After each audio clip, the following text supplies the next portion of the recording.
Didn't make it. No, I don't think so. That's okay. Brett may or may not be able to be here. He's held up at work. And I haven't heard from Joe, Molly, or Sam. So why don't we get started? Let's see. Sandra's here.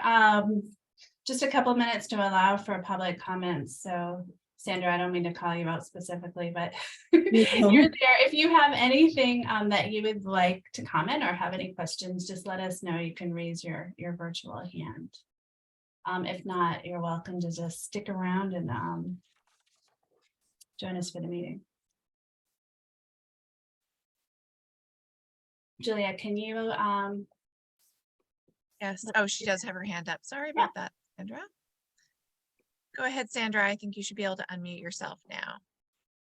Just wanted to say hi, and I'm trying to really read all the amazing research that you have out there. It's just overwhelming, but really amazingly good stuff.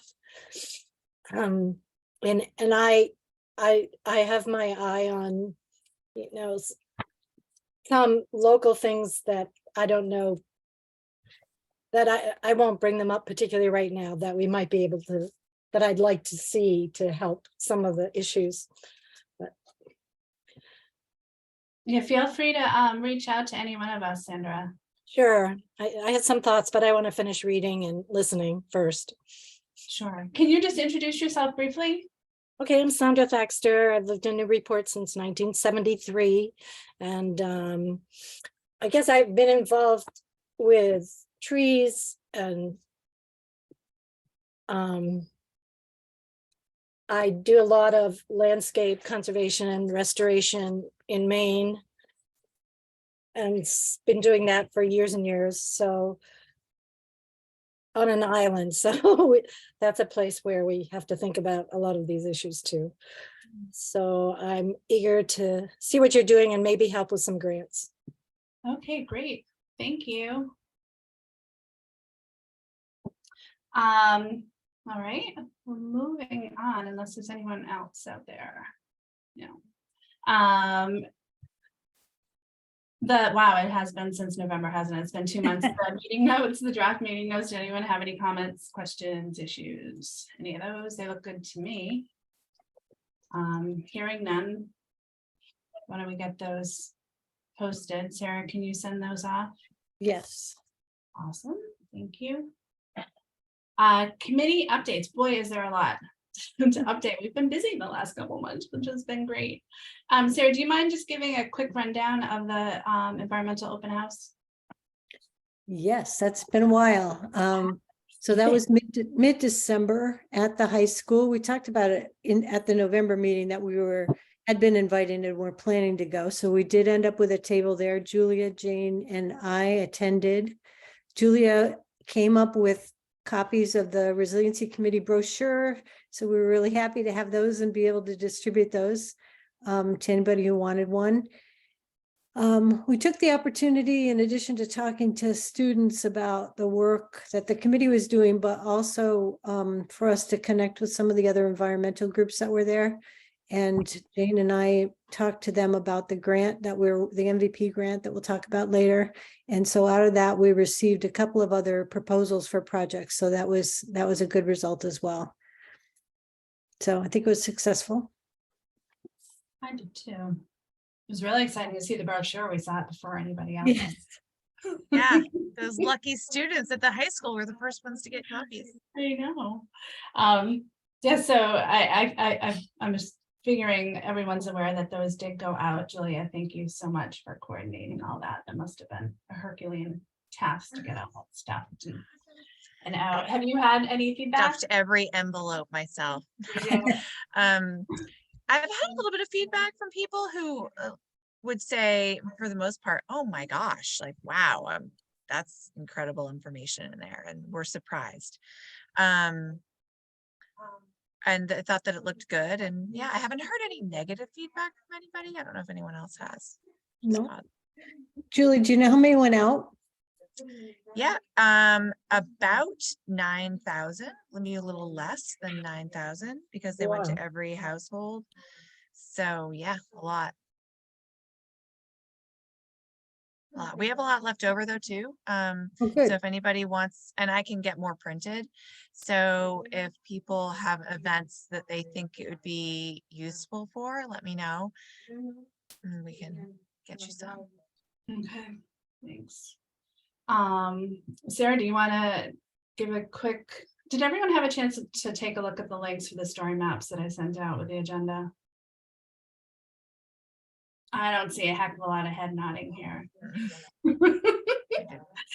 Sarah, do you want to pull that? Can you pull that up, or I can pull Yes, that up? I can. Am I allowed to share? Can Sarah share? Oh yeah, she can share. Yep. Should be able to share your screen. Okay, so this is a new one. Last month we reviewed the project's story map. And I think just to hit on that one first before we get into this one, I think it's ready to go. Do you agree with that, Jane? The last I step do, is going to yeah. be to review it with the mayor. I'm meeting with him tomorrow morning, but Okay. I'd be shocked if there's any objections, but might as well wait until 10 o'clock tomorrow and then we'll send out that link.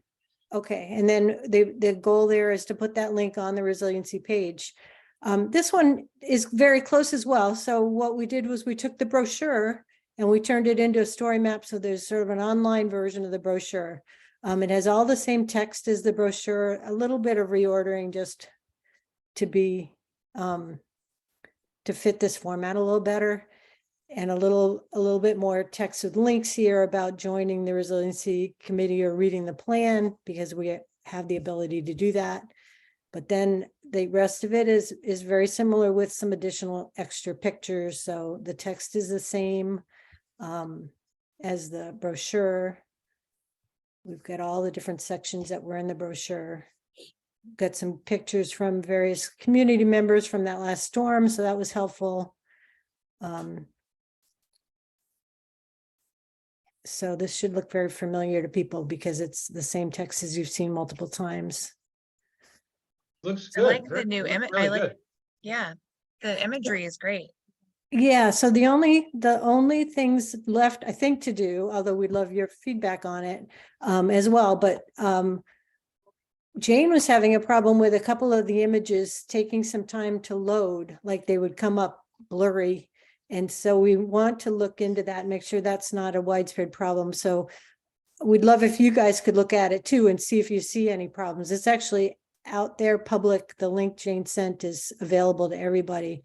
And then the only other thing is I'm waiting to get approval from Newburyport.com because we took a couple of their pictures. And so she was looking into where they came from. All the other pictures we've credited and gotten permission to use, but there's 2 in here that we just are waiting on.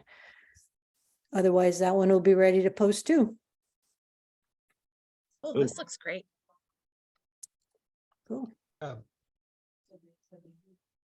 I looked at it earlier and the photos bounced right up for me, and I just looked at it again very quickly and they bounced right up for me as well. Maybe Jane that's needs a new good, Connie. computer.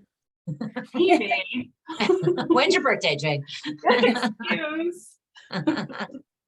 Do a GoFundMe. What was that? We'll do a Donna? GoFundMe. GoFundMe. Yeah. Well, we did find one reference to a similar issue online. So it may be an intermittent issue, but we definitely don't want to put something out there and have people have a hard time accessing it right off the bat. So Brett's going to help us dig into that a little bit more. He's got the technical expertise to do that. But yeah, if anyone else can just take a quick look, says Sarah, it wasn't even the large photos last time I looked, it was a little chart for sea level rise. It's just bizarre. So that's definitely not a resolution issue. Yeah, no, makes no But, sense.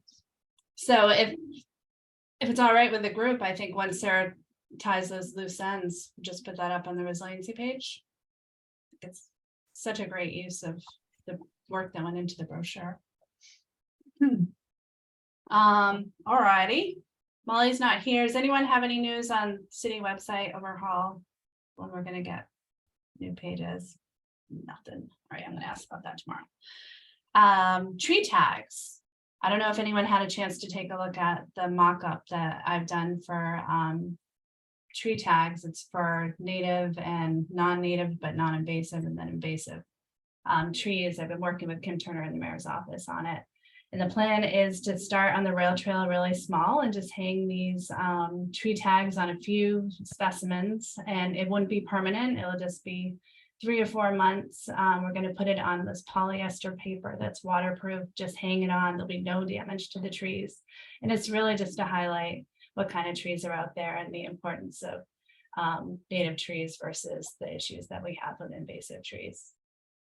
Can I just say something quickly, Yeah. Jane? Since I am the tree geek in the world, Yeah. the tree geek, can't let it go. So I think you only sent the 3 examples of the sugar maple, the Japanese maple, and the Norway, right? So the only thing I would say, though, I am no fan of Norway maple. I want to be very clear. They're an understand, yeah. invasive, awful species. However, they do convert a lot of carbon dioxide as well, right? And so, you know, they do, well, they are a species that no one should ever plant again. From an environmental perspective, they actually do a lot of really good work, a hell of a lot more work than a Japanese maple is going to do, right? And the tag just, it talks a lot about what awful trees they are. Right.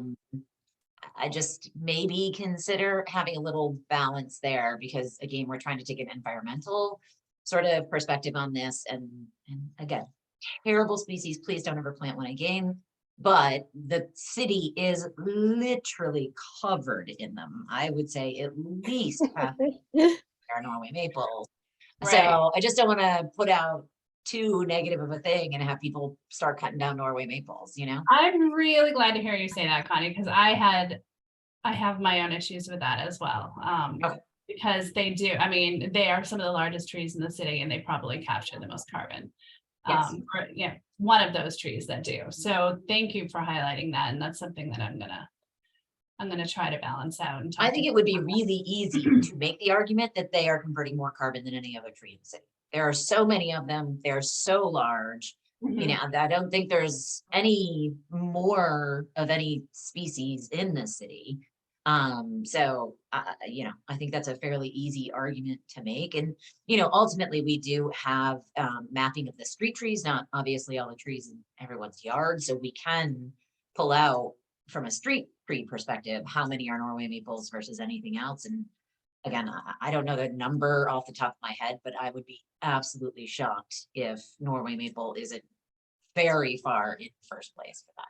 So I just, you know, we don't want people to walk away with such, you know, I definitely want to, I think it's worth mentioning that they're invasive species. They're illegal to plant in Massachusetts anymore. We don't want anybody planting them. You can't really get them from a nursery anyways, but, and they're, you know, they're invasively reseeding themselves all over the place. But I want to just, you know, let's not give it too bad of a rap because of all the carbon conversion benefits. Okay. No, that's just great. my 2 cents. I got to stick up for my trees. No, I hear you. When Norway maples were cut in my backyard last year, I had the same exact thought of why. So anyway, yes, I think that's incredibly helpful feedback, and I will take that to heart and talk to Kim, and also Ted. I always pronounce Ted's last name as Beretti from the Parks Commission. They're going to be talking about that tomorrow night at their commission, but I'll get a hold of, I'll be meeting with Kim tomorrow, and so we'll talk about that. Parks is going to be meeting about the tree tags. Yeah, it'll be very preliminary, just highlighting, you know, what we're thinking of. There won't be any final decisions on that. So Jane, maybe on the bottom left of that tag, it says they also love to grow in your yard and gardens. Yeah. That suggests that you should plant them, but planting them is legal, right? Oh, that's funny. Yeah, but no, that's not the point that was being made, but that's the point that's coming across. That's important to know. It's that, you know, they're the little saplings that we all have to either yank out or mow down. Exactly. Yeah. You can't buy a seedling to plant them. They But just you can certainly plant a seed, right? But you can't buy a Norway maple at a nursery to plant anymore. It's illegal in Massachusetts. But John Eric, if that's how you're reading that, then we've got to change that. Yeah. So Yeah. Because you're right. I mean, they grow up all over the place. And if somebody's like, oh, cute little tree, let's let it grow. Yeah. are propagating Norway maples as usual. We don't want to do that. All right, I will make those changes, and it's nothing that's gonna happen in the next month or so anyway. Just wanted to introduce the tags. Anything else on that?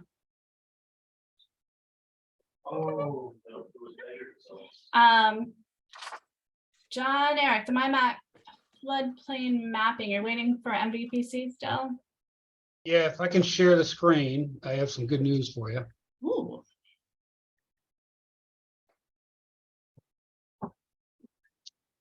Can you see my screen? Yeah. Mhm. Look at that. My Look map. at that.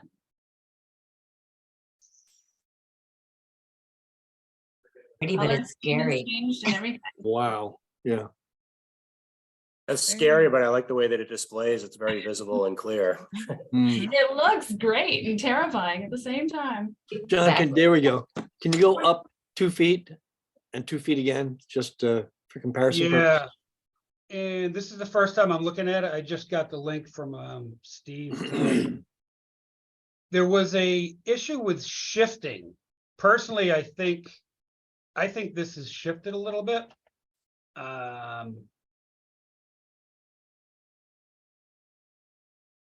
Oh yeah. I mean, I don't even need to look at this. I already know it's shifting. So this is FEMA right now, and FEMA doesn't go this far into Yeah, the city. Exactly. I was just gonna say the same thing. Yeah, so he had an issue with shifting and he's not really sure what it is. This is actually unfortunate because this is not the reason for the delay. The reason for the delay was just polygons. I'm not gonna get into that. But he fixed the polygon issue, but now it's not landing in the true coordinate system. Mm.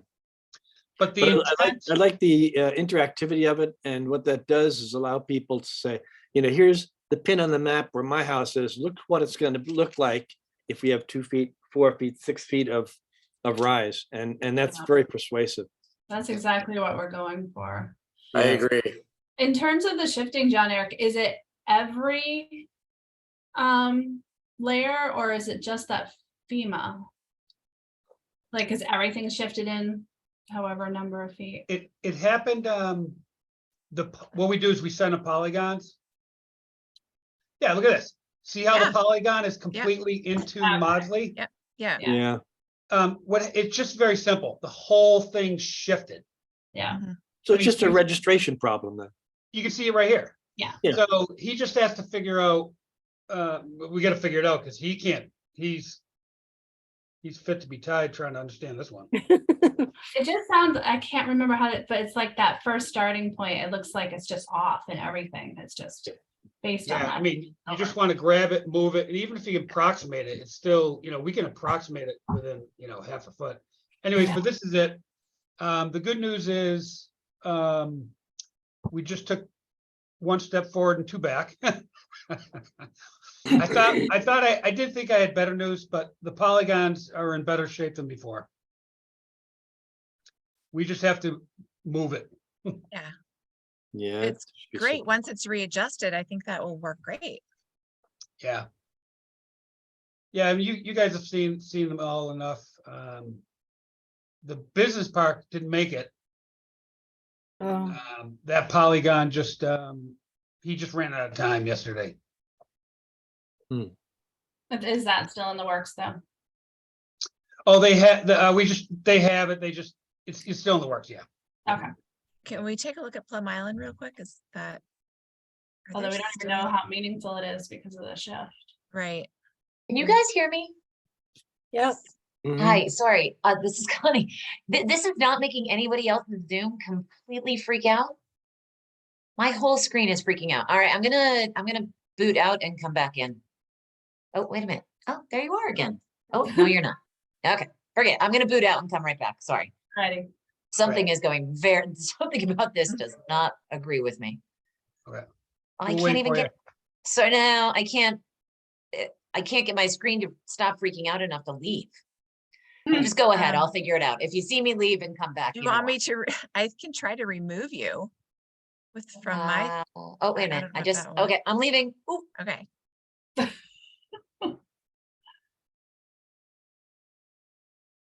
Yeah, so Plum Island is not working, you guys. It's just, it's Yeah. all blue. Yeah. Um, Okay. yeah, this is kind of disappointing. I was very excited the fact that he fixed the polygons. Now we just have to fix everything. I don't know what was better, last week or today, so. Anyways, that's Well, that. I'm gonna good tr- transfer the mouse back to you. Good I mean, effort, John Eric. Thank you, though. Thank you Yeah. anyway. Just keep us posted. Hopefully it's a quick fix. There's a let's, lot of work yep, gone into it. it's all yours. All right, thank you. It's gonna be great, John. It will be good. We just, Really helpful. I think the ocean will be here before we fix this thing. No. We'll beat that. Alrighty. Grants. Julia or Sarah, can you update the group on the MVP grant? I don't know who wants to do that. Sarah, why don't you take that because this is more your baby than mine. Sure. So the first phase of that grant proposal is the expression of interest, which is due tomorrow or Friday. But we beat the deadline. So Nancy submitted it last Thursday. So what we're hoping from, that's a short form where we submit the description of our proposal and they're supposed to give us feedback. Now, we already got some feedback last year because we basically submitted the same grant, but we reworked it specifically around the area of the micro grants. Those are now community partner projects. So we described that differently and we asked them for feedback on whether that was going to be acceptable. And we gave them a template that we're hoping to use with the partners. So we're looking to get feedback from them on that template and the overall application before we go further with the groups. So we have 17 groups so far that are interested in working with us. So that's a good, demonstration of interest, and we're hopeful that they'll be supportive of that. And Jane sent out with the agenda what was submitted, so you can look at it offline if you're interested.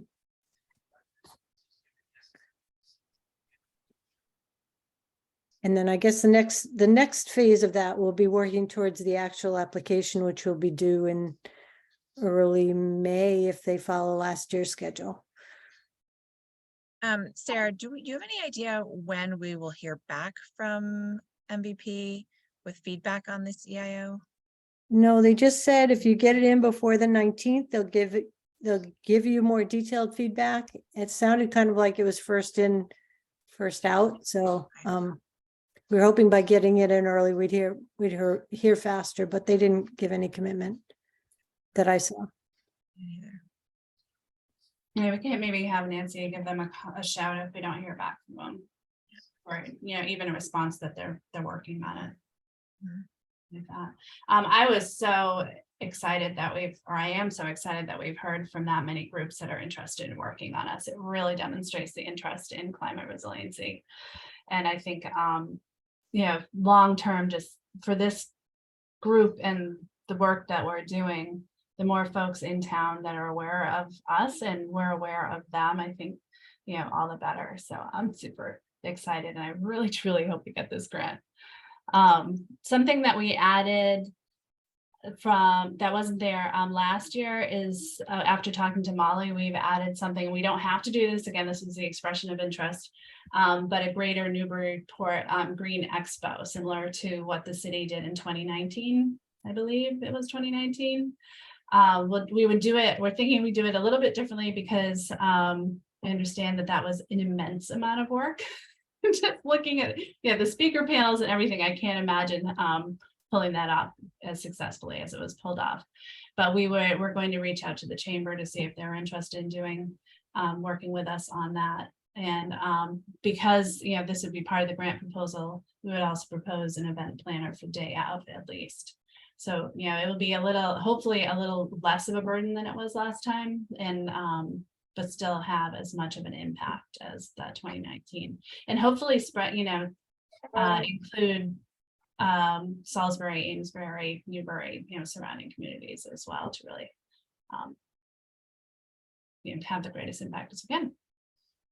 So I didn't want anyone to freak out if anyone here had been involved in 2019, because hopefully it won't be as much work as last time, but very similar event.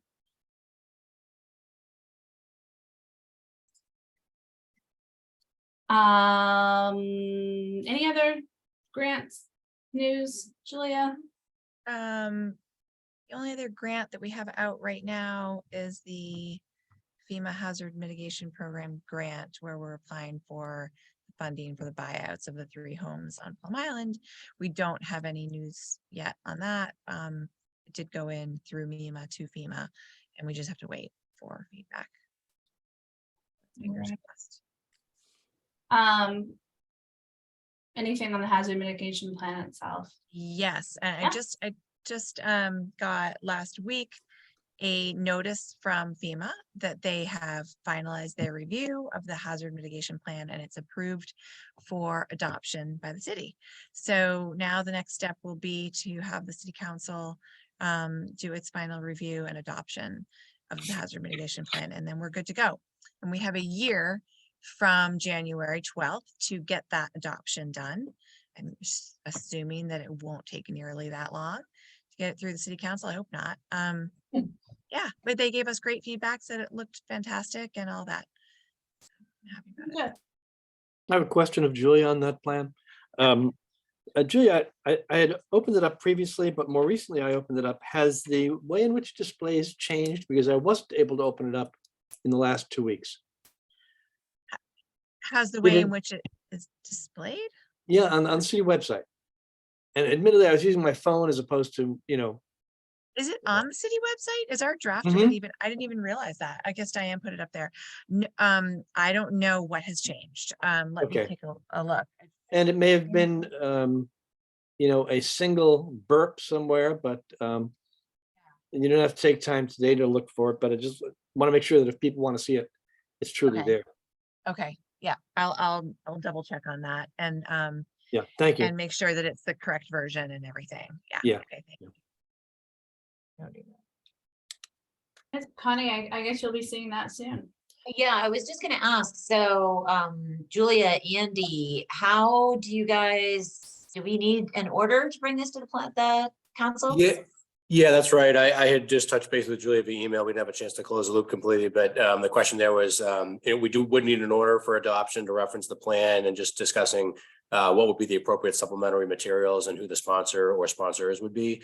So maybe that's something we could sort out in the coming days for whichever council meeting or packet is appropriate. I don't know whether the 30th of this month is too close, that we might look to the 13th of February, but if that's the case, I'd be happy to draft the order, but I think it might make sense to have a cover memo. Maybe Julie could put together just a brief summary memo of what the plan says, and obviously why we need adoption. One of reasons of which, of course, is to remain eligible for federal funding.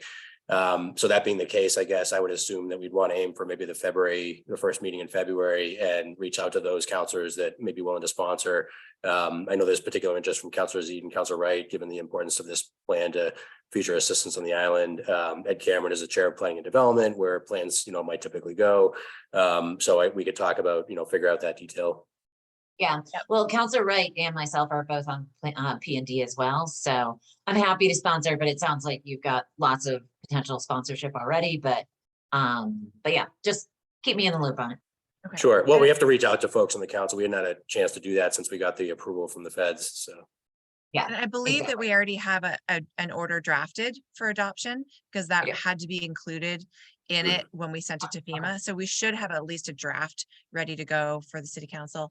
And I just pulled it up on the website, and Barry, it comes up in Microsoft Word. Probably, maybe we want it to be a PDF, but regardless, it's coming up for me right now. Well, that may be the problem. I'm just updating Word now because I've got an antique version. So maybe if I update my Yeah, Word, my possible. Office suite, then I'll be able to open it. I'll take a look. If you try again and it doesn't work, let me know. I'll let you know. Thank you. Okay, thanks. Andy, were you planning on submitting that right away? Because I think today is the deadline for submissions for the next council meeting.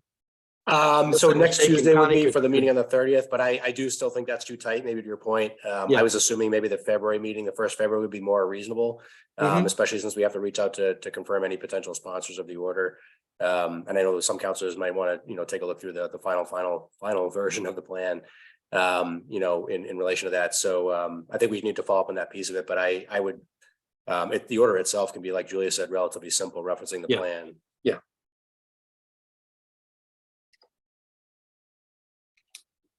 But Julia, I guess maybe more so for you, but I would suggest that the plan be posted to the website as a PDF. I think that for the council packet purposes, it's probably a lot easier for them to reference that than to include the whole thing. But if that's the case, then maybe we could have just convenient bookmarks for folks to be able to reference the chapters they're interested in or whatnot, just kind of easily navigate through there to look, to see what they're looking for, or if they wanted to see an area covered and addressed, how so they could just easily navigate. Okay, Diane can help with that if needed. So. yeah, okay, I'll talk with Diane about it. We can get it done. All right, sounds good. Anything else on that? Nope. Nope. City project updates. John Eric, this is always primarily your show, though Andy'd love to hear anything for the bulkhead and the waterfront park. But if we could just start with the reservoirs, was there anything, John Eric, that's changed since we last met? Do you remember? December 16th, we had a kickoff meeting for the lower dam reconstruction project. This month, they're making phone calls to the regulatory agencies to figure out who we should meet with first. And we're going to start meeting with them. So that's very exciting. Once we meet with them, we'll get a hopefully a rough idea of what they'll allow us to do and not do. Just for everyone's understanding, the constraint for the elevation of the water that we're going to propose is going to be dictated by the Plummer Spring Bridge. We don't want to raise the dam so high that the bridge that we just designed is going to be underwater. I mean, obviously, I'm exaggerating on how high to go, but the bridge, the bottom of the bridge is like 16, and Mass DOT will allow like a 2-foot freeboard. So we're thinking about having the water elevation be at 14. That'll give us for the upper artichoke, it'll add 2 feet of water height. For the lower, it'll add 5 feet. Okay. So the upper dam will be underwater. We won't need that dam anymore. And then the lower, the elevation's 9, 100-year storm's 12. We at least need it to be 12 for the spillway. But if we get the water elevation to 14 without impacting properties, it's a win-win for everybody. And then the berm will be even higher, and then have some kind of lock system, a gate system. When a storm comes, we can raise it and have the protection of the supply be up around 18 or 19. So that's exciting. We'll keep you updated on that. Any questions on that before I move on? Anything on the short-term temporary platform for sandbags, whatever?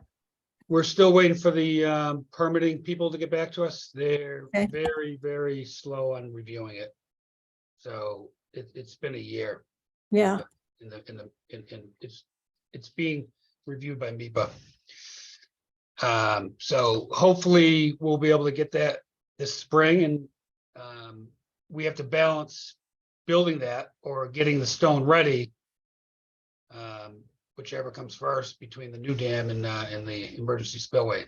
mhm. So the Indian Hill raw water line and pump station is being designed by AECom. They keep pushing for a location on the east side of Indian Hill Reservoir. And they're proposing an access road off Indian Hill Street, and then putting the pump station in the woods. I personally think the preferred is on the west side. It's out in the open. And so that's what's going on now. eventually, we're gonna go to West Newbury with our proposed location and go from there. Current station is on the east side, right? It's a gate valve, a gatehouse. Wow, okay. So there's no pumping. There is a pump station on the east side. Are you talking about, are you actually talking about a pump station? Wow. Or are you What- talking about the gatehouse? Like, I know the difference between a pump station. Saying that I had to ask, I'm not trying to embarrass you. So there actually is a pump station for drainage on the east side. Because the way they did the reservoir, they blocked the flow from downstream up. And when the downstream on the east side, on the right side, when that fills up with too much water, they actually pump it up into the reservoir. Because we blocked, by building the dam, they blocked the natural flow of that stream to discharge. But you're talking about just the conventional valve for the gatehouse, probably to open it up and let it go. Right now, there's no pump station for water. Okay, I was Okay. just more Sorry about that. saying, there's a building there with some sort of something or other that somebody probably Mhm. uses on the east side. Yep. Okay. Very What I good. get for talking when I don't know what I'm talking about, sorry. No, that's all right. So right now, there's no pump station. This pump station will actually push water through a pipe, through about 3 miles of pipe. That way we don't have to go over into the stream and lose all the water in the stream. And it allows us to close the lower 2 artichokes and get direct water from up above. That's what that's all about. Question, John? Yes, sir. Why do you express a preference for putting the pipe on the west side as opposed to the east side? It would seem to be, and I'm just visualizing now, that the east side would be a shorter throw. You know, on the Elwell side, you know where the Elwell property is, going down on the east side. Yeah, the east side's about 800 feet longer. Really? Yeah, and the costs are about the same, but you gotta, you have to, there's a stream crossing there. You Yeah. have to cross through a wetland. Right, right. We're putting an access road through the woods that, it's gonna be about 1,000-foot gravel driveway. Hmm. I just personally think that their conservation commission will have a tough time with it. On the west side, you just put it on the side of the reservoir Okay, and you put the water pipe in the street. then I'm visualizing it incorrectly. I'll walk it again. Just, I need a walk, so, yeah, okay. Yeah, if you go Just to curious. if you go to our website, you can see the plan. Okay, thank you. Oh, Hey anytime. Barry, I'm always up for a walk, so if you do it, let me know. Okay, I will. I'll call you, Jane. The Amesbury interconnect. I had some questions on the technical memo from Environmental Partners. They updated it. It's on my desk. My main concern was to assure ourselves that once we turn the valve on, will water reach all the extremities within our city? I believe what I'm gonna try to do is get this peer reviewed. We don't want to go through this exercise and not have the pressures that we need to reach the homes that we need to reach. So that is, even if we get a peer review, that'll be a few weeks. We have it permitted with Mass DOT. We just have to get an MOU with Amesbury for the interconnect itself. Is anything going on with the MOU? In terms Not of- really, because the technical issues took a front seat, and the MOU is part of that. So once we can assure ourselves that they won't lose pressure, their pumps can handle it, and both communities will be relatively satisfied with the pressure that will be lost. Once we get that assurance, then we'll go back to the MOU with them. The sidewalls for the WWTP flood protection, there's really not much activity on that. The company that's doing it is also doing our Phillips Drive project. it is technically a different group of engineers, but they're swamped. And I'll just be honest, we haven't started the design on that, so it's kind of on hold. We need more contractors. Pardon me? We need more contractors. Oh, I know it. It's everyone's short-handed, and Yep. on a quick note, we put out an RFP for the Hale Street bike path. 2 firms already bailed because they're too Yeah. busy. So we only sent out 4 firms. We're already down 2. Well, they'll chase the money. Yep. So Andy, it looks like you got the rest. The bulkhead project, again, that's Jordy's, but his still on track for the next season, not this obviously senior right now, but the next season for construction. If everything goes well. And Market Landing Park, we're preparing the bid package, integrating between the plans we have from Sasaki for the phase 1 work approved by the council and the planning board, and see where those bids end up. So we're hoping for at least a good enough number of bids or the dollars that we get that we can do the project this season. For phase 1, it wouldn't include the parking lots and the visitor building, obviously, but to do the phase 1 improvements.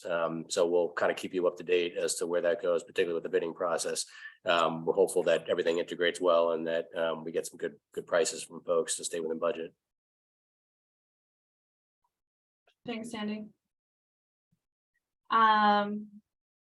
Anything to report on Reservation Terrace or Plum Island generally, Julia, other than what we probably are a little aware of?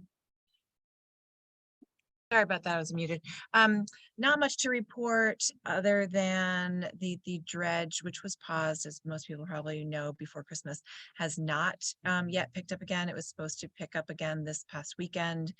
It didn't, and then it was supposed to be today or yesterday, when it still has yet to be reinitiated. So the contractor had gone down to do another job down on, I believe, Long Island. So anyway, that's still on pause. They're still on target to be finished by March 15th, but it doesn't help that they're not out there working right now. Otherwise, on Plum Island, we will be having an MRBA meeting on February the 3rd. That's Friday. It's 10 a.m. at PETA Hall for anyone who's interested. And the main agenda item for that meeting will be to discuss the dredge. So all aspects of that, if you want more detail. That'll be the MRBA meeting. And otherwise, not a whole lot of new developments out there on the island that I'm aware of. What day is that meeting? That's Friday, February 3rd at 10 a.m. at PETA Hall. Thanks. And I haven't heard anything, any updates on the CSO monitoring, but I'm going to follow up on that soon, and hopefully we'll have something to report next month on that. And wow, this was a super speedy meeting, guys. Anything that we missed or anything that you feel we need to address or talk about next time or whatnot? I don't think so. Alrighty. I'm trying to figure, because we had added a couple speakers late last year, which I think went pretty well. And so if anyone has any ideas of folks that you'd like to hear from, let me know and I'll try to follow up with them. I'm going to try to get Mike Strauss to join us sometime the next couple of meetings to have him let us know what the Energy Advisory Committee's up to. And we'll probably do the reverse as well. So one of us, or myself or somebody else, will go back. We'll go over there to let them know. So we get a little cross contamination there. Cross pollination, not contamination. Anyway, all right. Well, I have the next meeting for February 15th. And so unless anything huge changes. Yep, it's on the we'll be calendar. done. All right. Actually, I do have a question. Yeah. So how's it look with any ordinance changes, that type of thing that, the subcommittee that, Andy, I think you're spearheading that? The regulatory subcommittee. Yeah. It's kind of a mixture of folks. I mean, my interest in rolling that is really about inserting or incorporating that into zoning. But we've only been working, on sort of a subcommittee effort to look at how that, what kind of checklist would be there and what kind of criteria we might be looking for from folks, either for information or for anything, standards they might need to meet. But I think we're a little bit early in that. So I think we we're haven't- actually pretty close to finalizing the questionnaire, John Eric. But what we want to do is get that mind map up first, because that questionnaire references those flood maps. And so John we're Eric- gonna hold it. Sorry, go ahead, Julia. I just wanted to let him know that we haven't met since the last time we met with him. So there's nothing that you've missed. I should have phrased it that way, whether you guys met, that's all. I wasn't sure if you've been meeting, trying to get a head start or whatever. No, I'm but still we waiting can- to see what the final outcome's gonna be, because it's gonna be a tough decision, you know what I mean? Creating an overlay district and what to do, so. That's like, every town's trying to get to that point, and, it's not easy. I know, actually, I zoomed into Gloucester's meeting on the same issues, and it was interesting that they're going through their wetlands regs, and they've opted for 2.4 feet, I think, versus our 40 inches, but they're also putting together a questionnaire very similar to what we're doing, just to sort of start that conversation with folks and project proponents. And so it seems like we're all sort of on the same road. The good news is, we don't have a lot of major parcels for development. It's gonna, except for Waterfront West. Oh, that. But that Except for that multi-million-dollar project, that one, but for Gloucester, that 2 some odd feet, that's already, that's within within FEMA's floodplain, so it's not an extension. But they're looking at the question, a questionnaire similar to what we're putting together, and then doing additional mapping for beyond FEMA. So very similar. I'm gonna add this comment. It's probably, I don't know if it's appropriate, but. So we met for just a quick informal unofficial meeting with an applicant. And it was, it's the Larry's project, and they're putting a little cafe in the back, right? I don't know if anyone's aware of that. So they're kind of poking around with it, and we're looking at it, and December 23rd flooded almost up to the Larry's building, and I had some photos. So I had the meeting, and I showed them. They're like, "Oh, well," he's like scratching his head, and I'm like, "Well, where's the FEMA?" And he goes, "It's not on our property." I'm like, "Wait a minute." It's so his own plan had elevation 8 for the AE, and he didn't have it marked. He goes, "Oh, sorry, it wasn't marked." So Julia, keep an eye on that, because having that layer off is quite convenient. So my point is, they want to do a kayak thing in the back in the parking lot. So the parking lot is FEMA, 100-year AE 8, elevation 8. Okay. And they're going to expand with an addition. And this is exactly what we're talking about for our group here. What should we force them to do? Well, they should at least do something. At least a foot. At least maybe 2 feet. I don't know, but it's not my money, it's their money. Public access is something we have to worry about. The good news is we have time. I mean, it's not like it's just gonna, if they end up shutting down the business over time, that's their fault. But the water is getting there. I mean, it reached halfway to Larry's building. Would be a Did you good guys- test did you guys case see that? for the It reached halfway to Larry's checklist. building. It was. So I don't know, kind of. Someone's got to do something. I don't know, just prove that it's gonna be waterproof, Yep. Are they moving forward with that still? I think it's gonna be a different client, maybe. Okay. They The scaled it down. cafe died. The They cafe, scaled, yeah. oh. Well, the previous very large cafe that they were considering, I know that they had pulled that idea, but this is the first I'm hearing about the kayak thing, so. Oh, that's just the kayak thing, Connie. It's just a very small, it's like a shed in the back corner that someone will be in the shed collect, they have a couple kayaks that they can take down to the water. I don't even know if the shed will have electricity or anything, but it's on the plan. Ah, But the building is a 36 seat, much smaller than the 72 that the original came through. ah, But anyways, my only point is that our effort here is really going to be for these small, single projects. The Waterfront West is a huge one, but we're going to get a lot of these incremental things that it'd be nice if they start doing the right thing, at least to buy some time. yeah. Well, that really highlights also the importance, of what we're trying to do, because if it just wasn't marked on their map, if they have, they have to go through our checklist and they have to consult the map that you're working on, John Eric. That, it'd be harder to not understand where exactly they are. So I do this for all the projects that are coming through on the water. I sent them our flood inundation maps that we created by hand. Mhm. And it's just it's a friendly gesture. We had one applicant, the former planning director. He had a property on the river. I showed it to him. He's like, oh, it's not that he didn't know, but he was glad that we did it. He raised his first floor like a foot or two. And he did that on his own. He was smart, I don't know. This highlights the need to get the map in place and usable on our website, as well as maybe the Yep.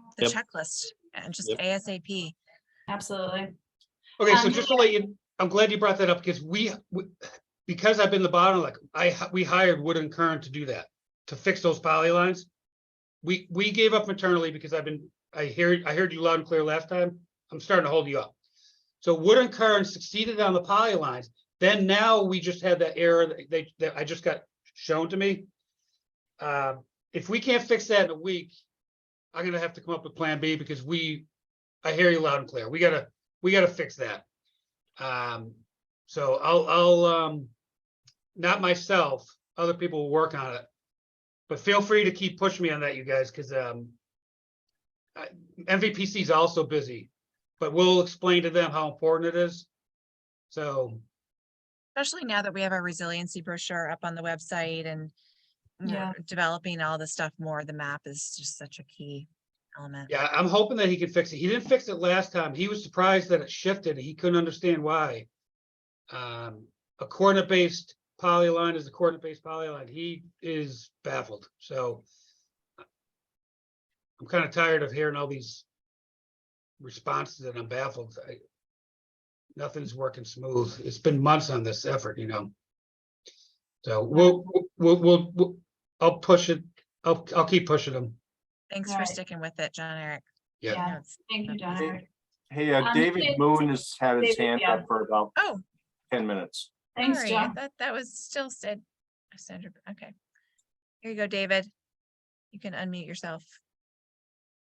Thanks. I just thought I'd mention that next Friday, some of you may have been on this email to around 100 people.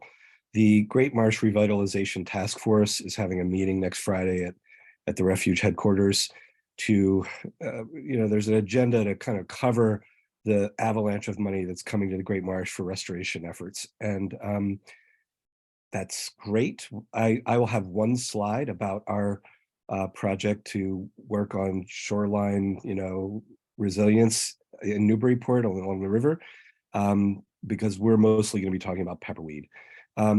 If you have questions about that, just contact me. Peter Fippen also knows he's kind of the organizer of this, but there's just a huge amount of money coming in and a lot of projects that are going to be happening.